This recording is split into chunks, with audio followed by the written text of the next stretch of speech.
Today I want to show you all another special Nintendo Switch console. A while ago I made a video about the 10-cent Switch, which you should totally go check out, and you fellas seem to really enjoy it, so here's another Switch. Not this one though, this is mine from 2017. It's actually this one, which I know looks pretty similar. But unlike this one, this did not come with a box like this. This one is from a store kiosk from somewhere in the US. I tried to look at the eBay listing I bought it from to see where it shipped from, but that was a big bowl of long gone soup. Also, yeah, I didn't rob this from a store, I just bought it online, alright? So now that the Switch 2 is out, and for some reason all of the stores near me don't have any kiosks at all, I think now is a great time to talk about this rectangle. You've probably encountered one of these in the wild if you visited a Walmart or a Target or the cringe pop figures and random merch shop, aka GameStop, and if you were lucky, they would actually be on and have a bunch of different game demos playable. This particular one I believe was displayed not in the dock, but was probably just one of the handheld ones. The reason I think that is because if we flip it over to the back, we see some interesting marks on it. This would have been mounted into a metal bracket type thing so that some goblins wouldn't go in the store and steal it, and it looks like that's what this damage is from. Very, very intriguing. The Joy-Cons are also pretty slimy and gross, so for sure these were used by a bunch of different people in a store. Most of these kiosk systems are the V2 models, which for those of you who don't know are basically the updated models of the Switch with the improved battery life and the different looking box. And they will have special serial numbers that are different from retail units. Looking at one of these from just the outside, it looks pretty much identical to any old Switch. Anyways, let's turn it on.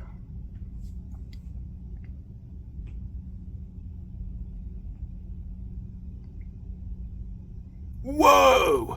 So I think now would be a good time to mention that there are many different selections of games that one of these kiosk consoles can have, usually depending on what the newest releases or upcoming games are. On mine, I have games like Super Mario Bros. Wonder, Metroid Prime Remastered, and Tears of the Kingdom, so this was probably taken out of the kiosk around late 2023 if I had to guess. There's also still some older games though, like Mario Odyssey and Breath of the Wild. Only the ones that say demo underneath them are actually playable. The rest are just videos that you can watch with some other information about the game. If we leave the system idle, it'll start playing some random videos with no audio, with some text that tells you to push a button. Now before I get into the playable demos, I want to talk about how the console works. All of the games are stored on a micro SD card in the system, and I was told when I bought this that removing the SD card would brick the console. But I have seen some kiosk units for sale that don't come with the SD card and will just say that there's no games to display. So, I don't know. So like I just showed you, you power it on by pressing the power button, and it will boot directly into the game selection menu. You can turn it off the same way as any other Switch, by holding down the power button for what feels like 200 years, or by touching the screen to go to the power options and turning it off from there. However, putting it in sleep mode is a bit different. It will go into a version of sleep mode, but when you wake it up, it seems to fully reboot and take you to the game select. If you hold down both of the volume buttons and then press the power button while the system is turned off, it will boot into this maintenance menu. This is how the store would update the console's firmware and download the newest game demos and all that epic stuff.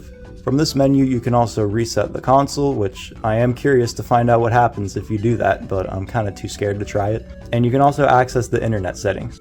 This is actually how I figured out exactly where the Switch came from, which was a GameStop inside of a mall in Maryland. Pretty gnarly if you ask me. All of the other settings that are normally accessible on a normal people Switch aren't here, so stuff like the date and time were most likely set before these were shipped to any stores. You can sync any retail Joy-Cons or Pro controllers by connecting them to the console. The Joy-Cons on the kiosk unit do not have any special features besides the grease and dirt from people in a store. Pressing plus on the main menu will bring up the system comparison screen, which basically just highlights all the differences with all the different variants of the Switch. And these prices are definitely outdated now. Pressing X on the main menu will bring up the disgusting Nintendo Switch Online video. Ugh. Alright, now let's check out these demos. I'll be showcasing only the demos for games that I've actually played and know, and if you want to know all of the other differences from all the other games, then I recommend checking out the cutting room floor. I'm going to start with Super Mario Bros. Wonder because that's the game that's already highlighted when you turn the console on for some reason. I actually remember going to Target myself to play this demo before the game came out, and then I bought the game and only played an hour of it. When you start a game, it'll show you a Joy-Con and it will tell you how to exit a game, which is pretty much exactly how you would do it on a normal console. Then the game will start with the normal Nintendo Switch animation, and it will bring you into the game. Some of these demos will actually say demo version on the title screen, and some of them won't. Most of the title screens for the games are unchanged except for some text that says demo version, but some of them don't even say demo version, so I don't know, it's pretty inconsistent. Also, in the kiosk there will be multiple controllers set up, so you can actually play the demo with up to 4 people, which I think is pretty rad. You can select any of the default characters that are in the normal game, except for the DLC characters that just got announced in the recent Nintendo Direct. Off topic, but that Direct was pretty strange to say the least. Like, how do we live in a world where these two things are becoming one? Anyways, you pick your character, and I'm gonna go with good old Luigi because Mario's voice in this game makes me kind of uncomfortable. There's no opening cutscene, you just get some text boxes kind of explaining what's going on, and you're just thrown right into the game. You go to the world map, and then you go to the first level. First level seems to be entirely unchanged, probably same with most of the other levels. You get some badges to start with, and there's really not much else going on. You got all the same annoying talking flowers, coin collecting, elephant power up, breaking stuff, and running to the end. You know, basic Wonder stuff. You get to play some levels, and then the demo will eventually end. Every time you close one of these demos, you'll get the screen that says thanks for playing. Sometimes it's customized for a specific game, sometimes it's not. Next, let's move on to the worst Mario Kart. And if 8 Deluxe wasn't already bad enough, the demo somehow makes it even less playable. According to the cutting room floor, there's only 9 tracks that are available in the demo. I've compared my demo to the demo that are on other consoles, and they're actually kind of different. I'd imagine being different because of the booster course pass waves that are currently out, depending on when the Kiosk console was made, or last updated. Again, you can play multiplayer, and you can do either races or battle. You get to pick a character, including the DLC characters, and you get this disclaimer before the game starts that you're gonna have to buy these guys separately. You don't get them for free. Are you kidding me? Birdo has to be behind a paywall. You have some kart customizations to choose from, but not all of them, and the track you play is random. The gameplay is pretty much the same. You're playing on 100cc against CPUs, which are pretty easy. All the same items are in play. However, you can't pause for some reason. There's just no pausing, which also means you can't disable smart steering. That is fantastic. I love not being fully in control of my kart when I'm playing a racing game. Anyways, you race the super easy CPUs, probably get first unless you get bombarded by red shells, because that's the only thing that happens in this game. And then after the first race, you're sent to the results and you're out. Okay, now let's do Tetris 99. So as soon as you start the game, you get the same license screen, and you don't deserve a title screen. You are thrown right into a CPU match. The CPUs are extremely easy because I think all of them are going to be under level 50, so you can just destroy the CPUs and pretty much win if you know how to play Tetris. The gameplay is exactly the same, and when you finish a match, that's it. You don't get to do anything else. There's an empty space where the play again button normally would be, but it's just kind of not there, so your only option is to quit. Alright, now let's play some Super Mario Odyssey. You get the same screen as the normal game that tells you to play with detached controllers, but I'm not about that life, so I'm playing with a Pro controller.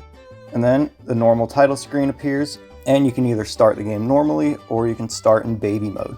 And anyone who's played this demo in a store, you probably realize that you start immediately in Sand Kingdom. You don't start from Cap or Cascade or even Metro, which I was kind of expecting for this demo when I first played it, seeing that the trailer heavily featured Metro Kingdom. Mario wears his default costume and you get to run around Sand Kingdom freely. Your goal is to get to the moon on the top of the tower that progresses the story, and you can also collect purple coins and stuff and visit the shop. Pretty basic Odyssey stuff. All the same moons are still available as far as I can tell, and you can actually play this for a very long time before it kicks you out. Also, just leaving the controller untouched will eventually kick you out.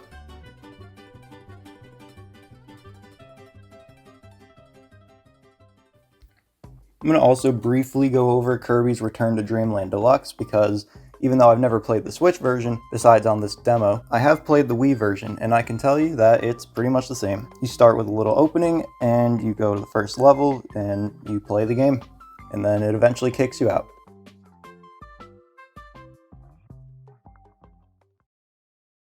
So there's really nothing too crazy about any of these demos. A lot of them are from after the games came out, so there's not going to be a ton of different stuff outside of the time limit and stuff not being available to play because they want you to buy the full version. But regardless, I think this thing is still extremely awesome. The fact that I have one of these in my house is just kind of weird, but really cool at the same time. Still not as cool as some of their older kiosks, though. Like, look at this GameCube kiosk. It's literally amazing. But anyways, thanks for watching. I hope you enjoyed, and I will see you all later.